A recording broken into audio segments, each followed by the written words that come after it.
Good evening, everyone. Welcome to this class on public sector accounting and finance. And today we'll be looking at a topic titled Interpretations of Account and Cash Flow Statements. Now, I'm sure this is not the first time we're hearing of the word interpretation. What does interpretation mean? Interpretation simply means translating what one cannot understand into what the person can understand. For example, in most churches, in most churches, when you go there, you see them translating English to Yoruba or Yoruba to English. Then in the Eastern part, you see them translating English to Igbo and Igbo to English. Now, this is done because there are certain persons in that congregation that do not understand the language English. So it needs to be translated to them for them to get what the preacher is saying. Now, when we're relating this to accounts, now we're simply talking about the financial statement. You know, accounts revolve around the financial statement. Now, when this financial statement is being presented, there are certain things that you might not be able to get from just looking at the financial statements, especially if you're not really an account literate. Now, to bridge this gap, we now decided to bring out something called what? Interpretation. Now, from what it is written in the note, I said interpretation of account means translating the figures in the financial statement so as to reveal the strengths and weaknesses of a business and the attribute costs. Okay, now we said there are three methods used in interpreting accounts, which first one is the straightforward criticism, also known as analytical review. The second one is the ratio analysis, and the third one is the cash flow statement. Now, when these particular methods are used to interpret accounts, they are usually used to bring out things like the profitability, make persons know about the profitability, the solvency, the ownership, the financial strength, the gearing of the company. Those are things that at a glance you may not really know. But with these methods of interpreting accounts, when the accounts have not been interpreted and it is given to the persons that need the interpretation, they cannot really know if the company is making profit or not, if the company is solvent or not. You understand? The gearing of the company. Now, when we talk about solvency, we're talking about the ability of the company to be able to pay its debt, its long-term debt, while liquidity has to do with payment of what? Short-term debt. Now, let's look at these methods of interpreting accounts critically. Now, the first one is straightforward criticism / analytical review, and it is written that it involves comparing two or more years and obtaining their percentage differences. Now, you look at two financial statements, get the percentage, and compare the differences between the first year and the second year. Then there are separate ways in which this can be done. The first one here is comparing previous year figures with current year figures. The second one is comparing statistics of a period this year with those of similar period last year. The third one is comparing figures within the year's first quarter with those of the fourth quarter of the same year. Now, this method is not really as popular as the other two methods because it just simply means like it just has to do with glancing the financial statement, then comparing, looking at the figures in, like according to point A, looking at the figures in last year and looking at the figures in this year, trying to see their differences. So it is not really as popular as the other ones that involve serious calculations. Now we're going to go to the second one, ratio analysis. Ratio analysis, from the name ratio, it means you are calculating the percentage of one to another, and there are four basic groups. I think normally there are five, but in public sector they use majorly four groups, which is profitability, gearing, liquidity, and efficiency. When you be doing FR, the fifth one should be shareholders ownership ratio. But in PSA, we are just going to look at these four, which are profitability, gearing, liquidity, and efficiency ratios. Now we'll be looking at how to calculate these particular ratios and what these ratios mean. The first one we're going to look at is the profitability ratio.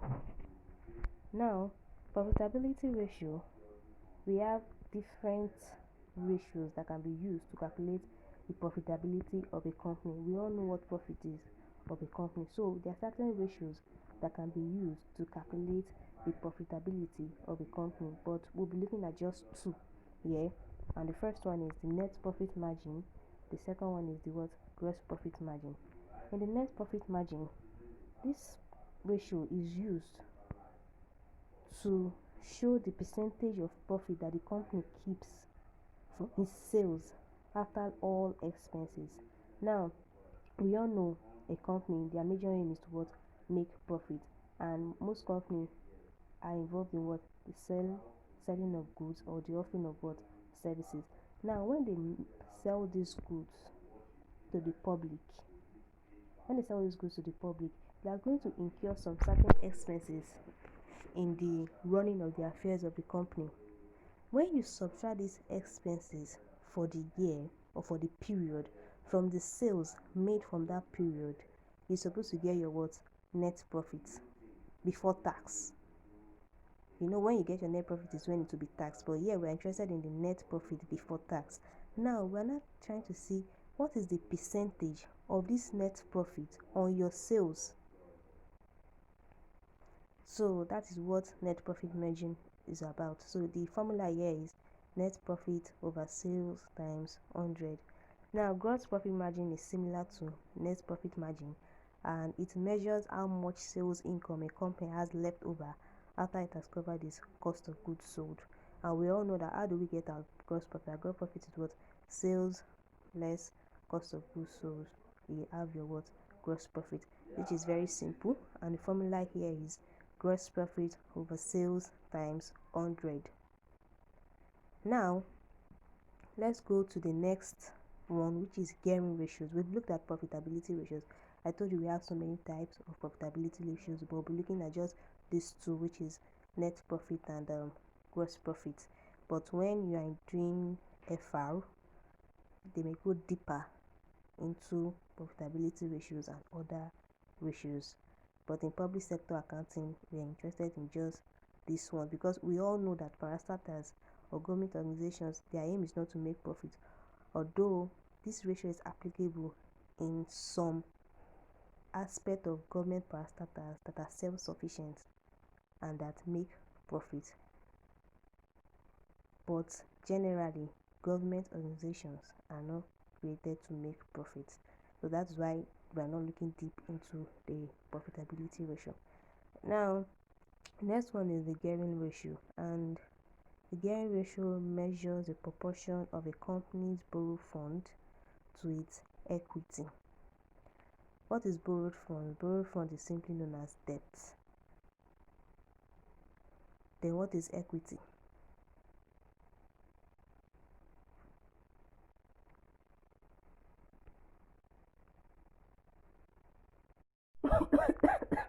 Yeah, sorry about that. Equity, as I was saying, what is equity? Equity is the value of owner's interest in a company, and the gearing ratio is therefore calculated as total debt over total assets. Okay, we'll move on to liquidity ratios, and I told us earlier on that we have the liquidity ratio has to do with the way a company is able to meet up with its short-term obligations, and it's calculated in two ways. They're calculated using the current ratio, or it's calculated using the quick ratio, which is also known as acid test. Now, the formulas are very simple and easy to remember. To calculate using current ratio, is calculated as current assets over current liabilities. Now, whenever you calculate this, whatever answer you get is going to be your answer ratio 1. Your answer ratio 1. Now, if your answer is less than 2, probably your answer is 1.24. So your answer will be 1.24 ratio 1. Now, if your answer is less than 2, it means that this company is not liquid enough, because using current ratio, your answer should be 2:1 or greater. Your answer should be 2 or greater than 1 before it can be said that the company is liquid enough. While quick ratio, the formula is current assets minus inventory all over current liabilities. Here, your answer you get is also ratio 1, but here the answer you get should be 1 or above or higher than 1. If the answer is 0 point something, maybe 0.42, 0.58, you can say this company is not liquid enough. But once the answer is 1 or greater than 1, it means that the company is what? Liquid enough. Now, another ratio is the efficiency ratio, testing how efficient is the company in paying its debt, in collecting money due to it, and in selling its inventory. So we have three major formulas here. We have our receivable collection period, which measures how long it takes for debtors to pay their debt, and the formula is simply receivables over credit sales times 365 days. So that means your answer will be in days. Now, mind you, credit sales, but if credit sales is not given to you in your question and there's no way you can calculate to get your credit sales, then you use sales. But if credit sales is given to you in the question, or there's a way you can calculate credit sales in the question, please use credit sales. But where none of this is available, you are free to use sales. Now, the second one is our payables period, payments period. This calculates how long it will take for the parastatals to pay their creditors, that is, people that supply them goods on credit. Now, the formula is payables over credit purchase times 365 days. That means your answer will also be in days. Take note also, the same thing that I said concerning credit sales is applicable in what? Credit purchase. If credit purchase is given to you in the question, you use credit purchase. If there is no credit purchase in the question, you are free to use your what? Purchases. Now, the third one is inventory turnover period. How fast did they sell their goods? How long does the goods stay in store before it leaves the store? That's simply inventory turnover period. And the formula is cost of goods sold over average inventory times 365 days. If you don't have cost of goods sold, you can use cost of sales. Now, what is average inventory? Average inventory is our opening inventory plus closing inventory. I'm sorry. If you don't have, if there's no way for you to get your average inventory, or your average inventory is not given to you, then you make use of your closing inventory. Now, having said that, we move to a question. There's a question here. We have our example, and in the question, the income statement is given to us where we have our turnover. Our turnover is also known as sales, where we have our cost of sales, turnover less cost of sales. We have our gross profit, where less our overhead expenses. Then we have our profits before tax. Then we have our statement of financial position for the 2 years, where we have our non-current assets, we have our depreciation, less it, current asset, inventory, receivables, and so on and so forth. Now, the question says, you have been engaged as a consultant to assist the hotel to prepare necessary documents and reports that will enable the hotel achieve its objective. You are required to calculate 6 relevant accounting ratios covering each of the 2 years, 2013 and 2014, in a tabular form. Now, if you can see, the question is an open-ended question, like it's giving you the opportunity to use any 6 ratios you can remember. Any 6 ratios that you can remember. But it's advisable you pick ratios from each category of ratios. Like here, they said any 6.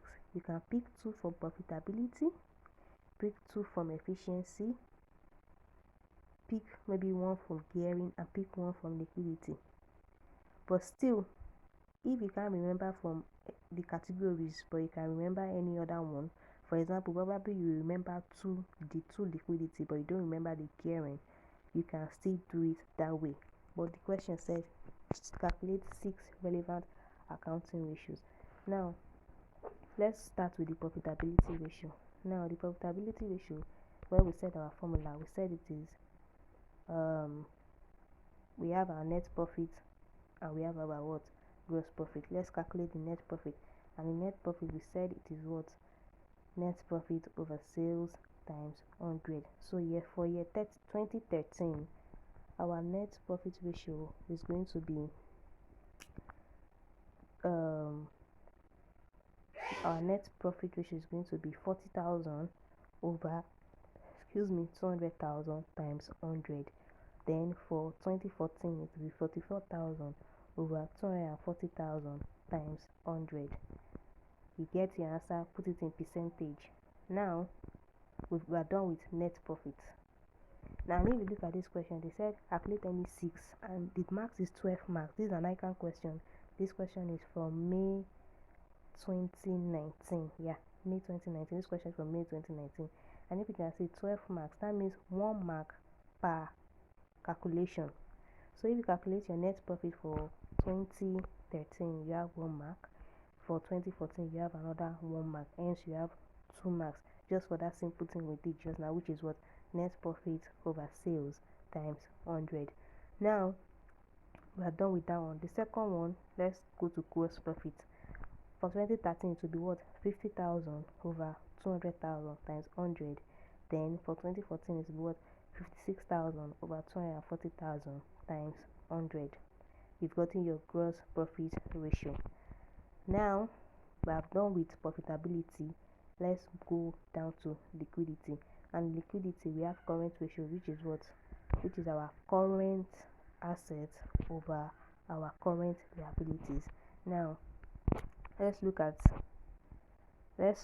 look for our current asset. Okay, yes, our current asset is given to us in the question. We have our inventory, receivables, balance at bank, and the total current asset we have is 50,000.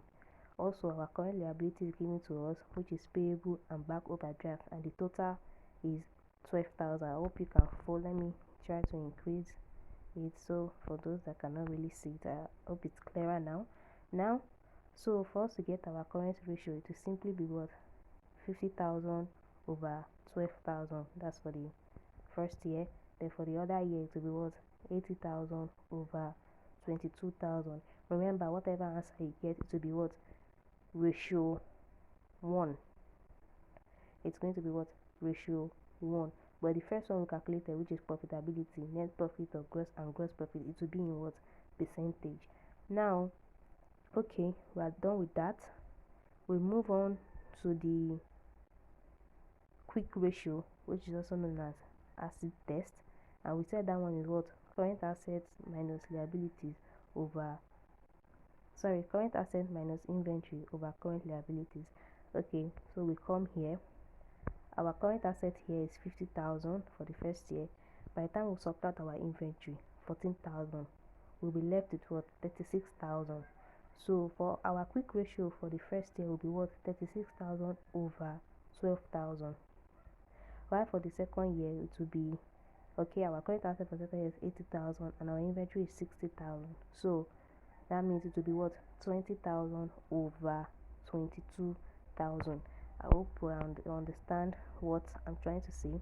They are simple calculations. All you need to do is what, remember the formulas, and they are easy to calculate. So we are done with that. We'll move on to the next one, which is quick. So we are done with quick ratio. We'll move on to efficiency ratios, and in efficiency ratios we have our receivable collection period, which I said is what, receivables over sales, credit sales times 365 days. So we come here to our receivables. Our receivables for 2030 is 30,000. We're not giving credit sales with the question, so we have to make use of our normal sales, which is our turnover, which is 200,000. So it will be 36,000 over 200,000 times 365 days. Your answer will be gotten in days. For payables, you do the same thing for the other year, which is 2014. Then for payables, we come here to look at our payables. Our payables is 12,000. So for 2013, it will be 12,000 over 200,000 times 365 days. Then for our inventory turnover period. Our inventory turnover period, cost of goods sold, we're not giving, but we're giving our cost of sales. So our cost of sales is 150,000 over our average inventory, which we're not giving the question, but we have our closing inventory, which is 14,000. So that will be 150,000 over 14,000.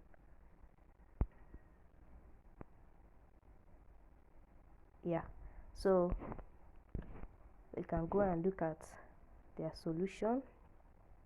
Here they calculated turnover trends, they calculated gross profit margin, which we talked about, they calculated net profit margin, calculated current ratio. You can see the gross profit margin and net profit margin are in percentage. You can see the current ratio is ratio 1. You can see the quick ratio is what? Ratio 1. Then we can look at our, they calculated cost of sales turnover, they calculated inventory turnover period, which is what we calculated, which is cost of sales over inventory. And your answer is to be in times. That is, when we came here, I was saying earlier on, I said it would be what? 150,000 all over our inventory, 14,000. The answer you get will be in times, which is what they did here, inventory turnover. That is cost of sale over inventory. Now, they also calculated their receivable collection period. They calculated their payables payment period, calculated their gearing ratio. You see, they calculated up to 13 or 14 here, so that for persons to know formulas of other ratios that can be calculated. But out of these 14, if you have done any 6, you will have gotten your full marks. And this is the format in which it should be arranged. They said it should be arranged in a tabular format. So this is the format in which it should be arranged. The serial number, the details. The details is what ratio are you calculating. The formula you are going to use, you write the formula, then the year, 2013, 2014, and that is how it should be calculated. So having said that, I can say we're done with what? Ratio analysis. You can ask questions if you have, and we'll move to the other one, which is cash flow statement. We'll move to cash flow statement. Let's see. Cash flow statement. Yeah, cash flow statement simply means knowing the cash, how cash is being used in a company, because there are a lot of credit transactions in the running of a company. There are a lot of cash transactions, but in cash flow statement we'll be looking strictly at the cash transactions and to know what cash the company has on ground. Now, in cash flow statement we'll be looking at there are 3 key terms in cash flow statement, which we have the cash, and cash comprises of cash in hand, bank, and so on. Then cash equivalents. Cash equivalents are short-term, highly liquid investments. So now, for us to calculate our cash flow statement, we will need both our statement of financial position and our statement of financial performance, just like we did in ratio analysis. For us to calculate ratio analysis, we need our statement of financial position and our statement of financial performance. Okay, in calculating cash flow statement, we have 3 major activities involved. We have our operating activities, we have our investing activities, and we have our financing activities. Now, operating activities are activities done in the business, like the activities that are done day in, day out in the business, like the regular activities done in the business that deals with what? The production. For example, rent, electricity, all those daily, day-to-day activities that are usually done in operating the business are known as what? Operating activities. And now we have some examples here. We have cash received from sales of goods.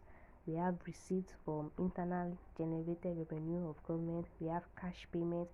Don't forget, we are dealing with cash flow statement, so every item we'll be dealing here has to do with just cash. Okay, we have cash payments. We have cash payments for overhead expenses. We have payment of personal emolument, that's like salaries and wages. we have our receipts for statutory allocations of government.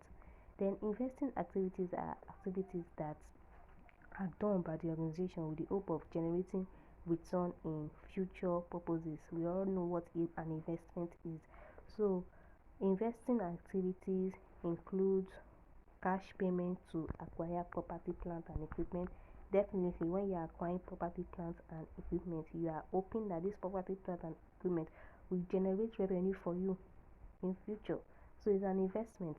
We have cash received from the sale of PPE, which is our property, plant and equipment. When you sell your investment, whatever money you get is regarded as what investing activities. We have our cash payments to acquire equity or debt instrument of other enterprises. When you are buying shares or whatever in other enterprises, you are investing in those enterprises. So it's an investing activity. We have cash received from the sales of equity and debt instruments. Also, when you sell your shares or your debt instruments, you are what? Recouping from your what? You are disposing of your investments, which is also an investment activity.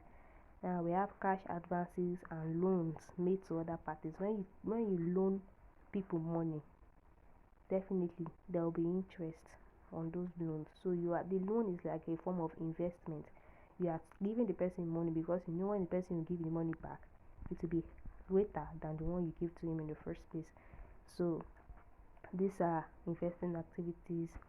Then we have cash payment to suppliers, we have cash payments to on behalf of employees, we have cash payment for the purchase of motor vehicles and so on and so forth.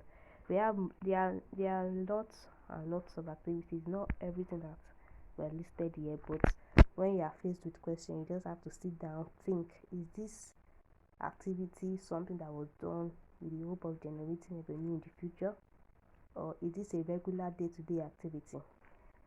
Then financing activity has to do with what? Just finance. We all know what finance is. So these are activities which results in the changes in the size of composition of equity capital. Sorry. Now examples are, we have number one, which is cash proceeds from issuing shares and other equity. Now financing activities, there are some items in investing activities and financing activities that some people might tend to mix up. Now remember when I was talking about investing activities, I said when you buy shares in another person's company, you are investing in that person's company, hence it's what? An investing activity. But when somebody or another company comes to buy shares from your own company, it means that person is investing in your own company, thereby financing your company, because whatever money you receive in exchange for that shares is financing your company. So it's a financing activity. I'll come again. When you buy shares from another company, is an investing activity. But when another company buys shares from you, it's a financing activity. Now we have cash payments to owners to acquire or redeem their enterprise shares. Now somebody came to buy shares from you, you gave the person shares and the person gave you money. Now when the person wants to redeem their shares, you have to pay the person money for redeeming his shares. So if cash is leaving your hands, it's a financing activity because you are paying that person because the person financed your company in the first place. Now we have cash proceeds from issuing debenture, loan and the rest. So we have cash repayment, then we have cash payment by lessee. So those are items under financing activity. We are also still going to do financing activity cash flow statements in FR. Alright, moving forward, now we'll go to methods of preparing cash flow statements. There are two methods of preparing cash flow statements. We have the direct method and we have the indirect method. Now I'm not going to go deep into this method because in public sector accounting these methods are not really followed, but in FR They are strictly followed. If the question asks you to use direct method, you use direct method. If they ask you to use indirect method, you use indirect method. But the public sector accounting, most of the time or all the time, is direct method that you're usually asked. Okay, so I have two questions for us to look at. This note will be made available to you people. I will send to you people on the WhatsApp group chat. So I have a question one here where we are asked to prepare the state cash flow statement. This is a very simple question. Look at the solution. They just identify what activity each item fall under. Then you open your account and arrange them. Your additions come first. That is when cash is entering the company. That's what I mean by your additions. They come first. Then when cash is leaving your company, that is subtraction. They come after you've itemized all your additions. Okay, now this question is very simple. Let's look at example 2. Example 2 tends to be more technical than example 1, so let's look at it in more detail form to kill two birds with one stone.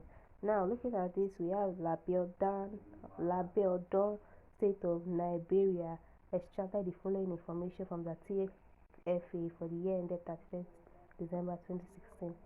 We have our tax collected. Tax is an operating activity, so this will fall under what? Operating activity. Revenue from services, this is also an operating activity and to fall under operating activity. Grant from Canada is also an operating activity which will also fall under operating activity. We have interest from Lalagan. Now, interest can either be an operating activity or an or a financing activity. You can put it in either places. So, but here we're putting it in operating activities. Then we have accrued operating surplus.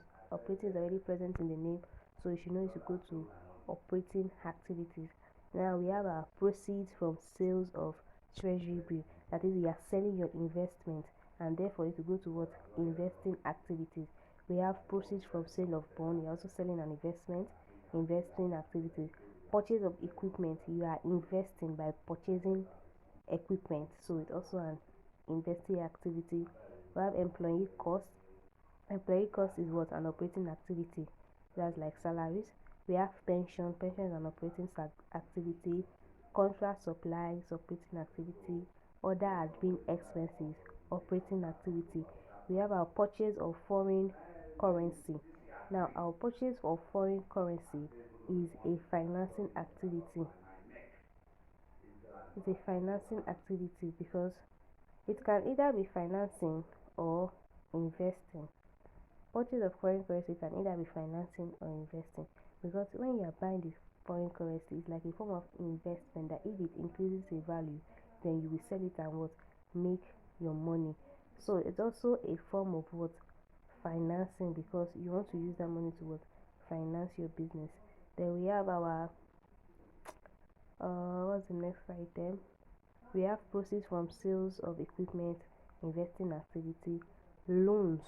Loan is a it can be an investing activity or a financing activity. It depends. If you are giving out loan, it is a investing activity. But if you are receiving loan, it's a financing activity. Then we have repayment of loan. Now look at it, as you can see, repayment of loan came after loan. That means this loan was given to you. Therefore, it's a what? Financing activity. Now you are repaying part of it back. So it's also another financing activity. Then we have our cash book balance as at January 1st, our cash and cash equivalent as at December 1st. Now I'm going to expand the solution so we can see how it is being arranged. Now our cash flow, for I told you before, you put all your receipts first before you put your deductions. Now our cash flow for operating activities, we see our receipt, tax collected. Whenever cash comes in, it is what? Receipt. When cash goes out, it is what? Payment.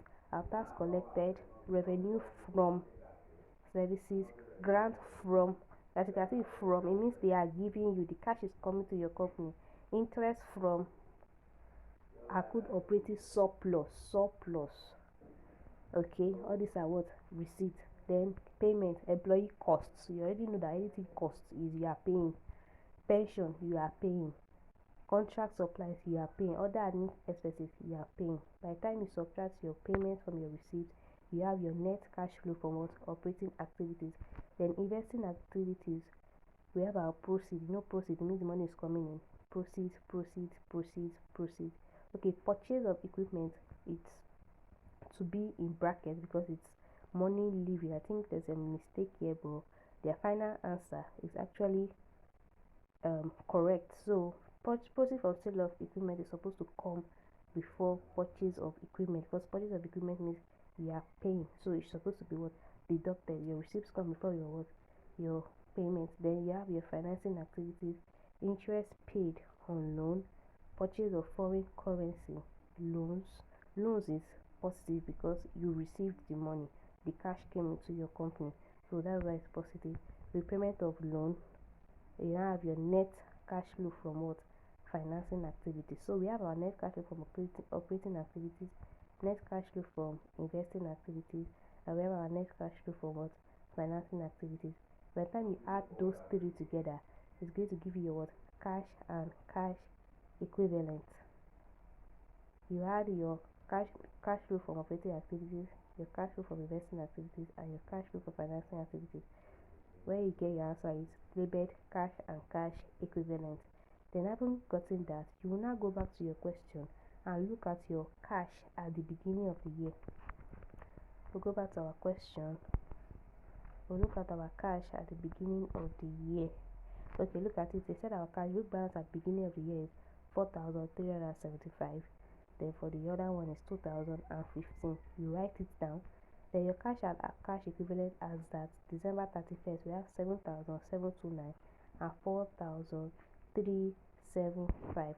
You also, by the time you add this your cash at the beginning of January to your cash and cash equivalent, that is what we got from adding all activities, your answer must be the same with the cash and cash equivalent as at December 31st.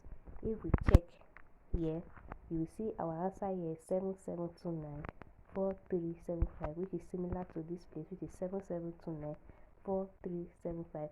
Now I will ask us to go back to this question 1 in our free time and look at it and see if we can also solve it with the explanation I gave based on question 2. But question 1 is a very simple one, simpler than this question 2. So I think that's all. We are done for today and we are done with the topic. So any questions? There's room for questions. Questions can be answered. Have a nice day, or have a nice night rather. Good night.